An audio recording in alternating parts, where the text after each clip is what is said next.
Hi everyone, it's Barry from Jerusalem with this week's Parsha V'yechi. V'yechi means in Hebrew, and he lived. Well, why are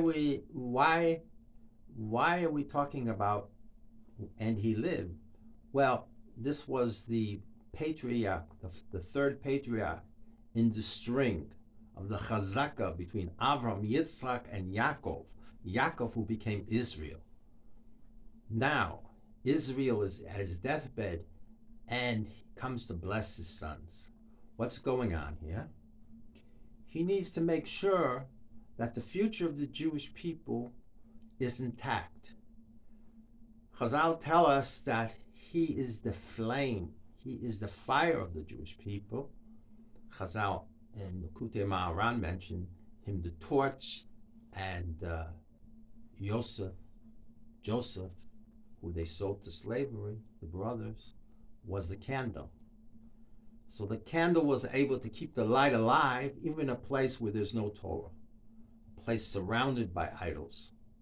And this is the power of the Jew who, when he believes in Hashem, that Hashem has a certain focus for him and a purpose for him, and he moves in that purpose. We Jews have to believe in Hashem in the light of Yosef HaTzadik and his father. His father thought that Yosef would have 12 sons like him. Now, Chazal tell us that this is a very interesting thing that happened here because now he's giving him a blessing, and he sees two sons, and he's kind of like questioning it because he knew it through prophecy he was supposed to have another 12, another 10, just like his father. Matter of fact, if you look at their lives, they're very, very similar.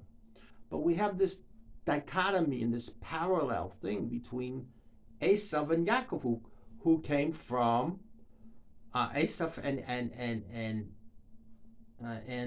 Yaakov, who came from Rivka. Now, Yaakov is the combination of the judgment that occurred after he became separate from Esau because Esau wanted to kill him.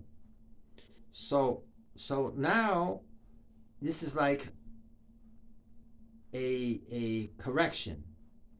What he's saying is that in the future, the people of Israel are still going to be influenced by the side of Esau. This is the dark side. This is the side of perhaps the sons who sold him. So in order to make a tikkun, there's a chazal that says, Rabbi Akiva, the 10 martyrs who died was actually a form of tshuva for the sale of the brothers. So we see we're connected between the Jew and the Gentile. Esau is the Western Hemisphere, America. Israel is Israel. In the Middle East, we have Islam, which is Ishmael, and it all comes together from Yitzchak and Rivka and the birth of Esau and Yaakov. But we're not through yet, because it says in the Talmud there's 6,000 years of Jewish suffering, and we're going to have 6,000 years before the Messiah comes. So this is what we have to try to understand. We're finishing up this final book. And he lived. We actually died. But no, the Torah, the light of Torah is like this. There's a dichotomy as well. This world and the next world. He lived because he lived according to his faith in Torah, and he never gave up hope, even in a dark place like Egypt. And they say it was 17 years he was with Yosef, and 17 years he was in Goshen, the land of Goshen, because the Egypts didn't like lambs, and they didn't like shepherds. They were separate, and it's the separation that allows the Jewish people to continue to live and fulfill the prophecy of 6,000, 7,000 years, whatever the Talmud says in Mesachet Shabbat, in the Tractate of Shabbos, that that 6,000 years. Now, right now, we're approaching the 6,000 year mark, a couple hundred years away. Even when the Jews were in Egypt, it was supposed to be 400 years, but it was actually cut down to 210 years because he heard the screams and the cries of the Jewish people, and Hashem never left the Jewish people. So he liberated them. He took them out himself, his hands himself, not an angel. So you got to understand, God is with the Jewish people. And that's what the non-Jewish people, the side of Esau. See, there has to be a parallel. There has to be a parallel between the Kedusha of the Jewish people and the Tumah of the children of Esau. But the bottom line is, Hashem created the Jewish people to be a light upon the nations. What does it mean to be a light upon the nations? To know Torah, to do mitzvahs, and to hope in Hashem as long as you have a pulse, as long as you're alive.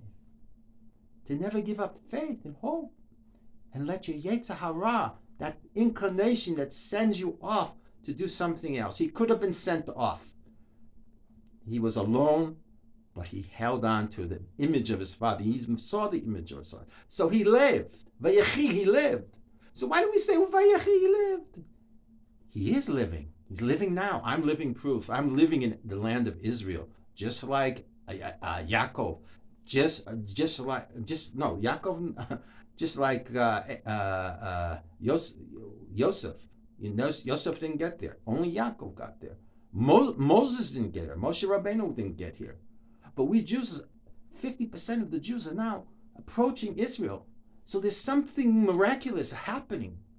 And as the events unfold in the world, and the world is turned upside down, we Jews have to show the faith and love and the light of the Jewish people as a continuation of the vision and the dream of Moshe Rabbeinu from Sinai.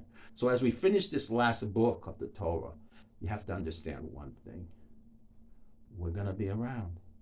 Whoever blesses the Jewish people are blessed. Whoever curses the Jewish people are cursed. And there's a lot of lies going on right now against the Jewish people. So you have to understand that God is with us.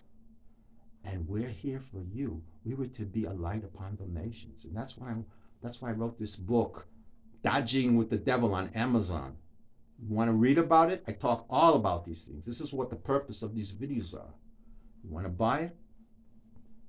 You just go to my website, robbarrel.com, and it's there. And you can see that we have a purpose. It's not that we're chosen because we're better. No, we're chosen because Hashem wants to put his values to this world. He doesn't want to make a world of thieves and liars and killers. Yaakov's essence was emet, with his truth. And Esau's essence was sheker, because he didn't want to follow the Torah. Just like a few other religious personalities in which great religions came from.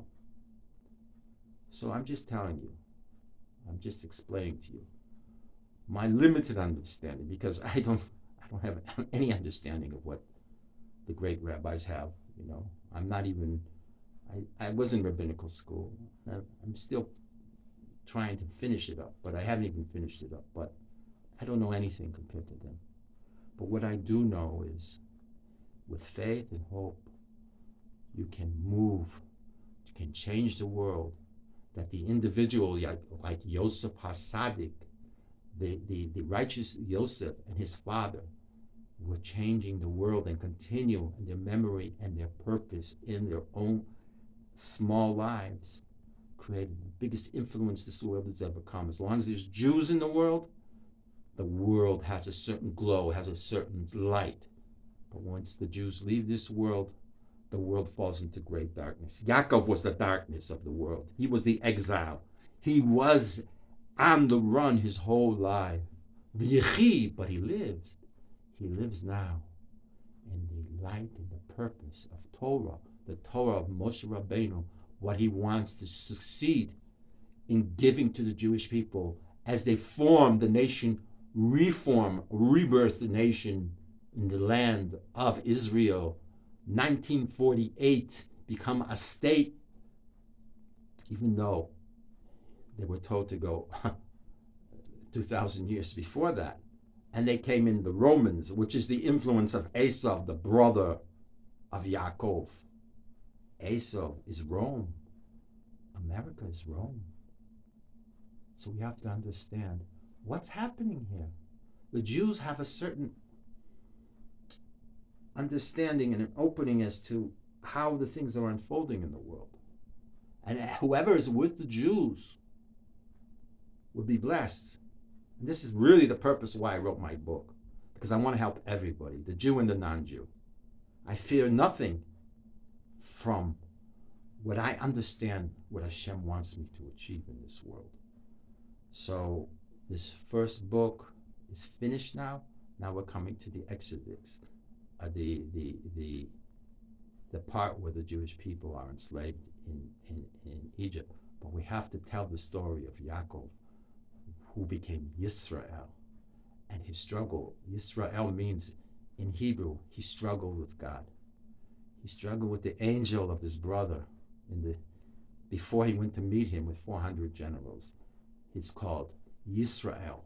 He was the night. He was the exile, according to Rav Soloveitchik. He is the night prayer.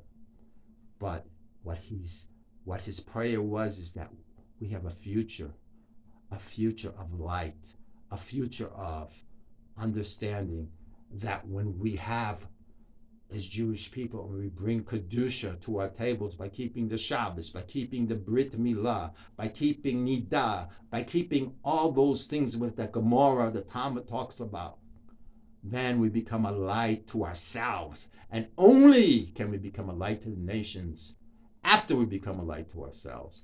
With this in mind, have a great Shabbos.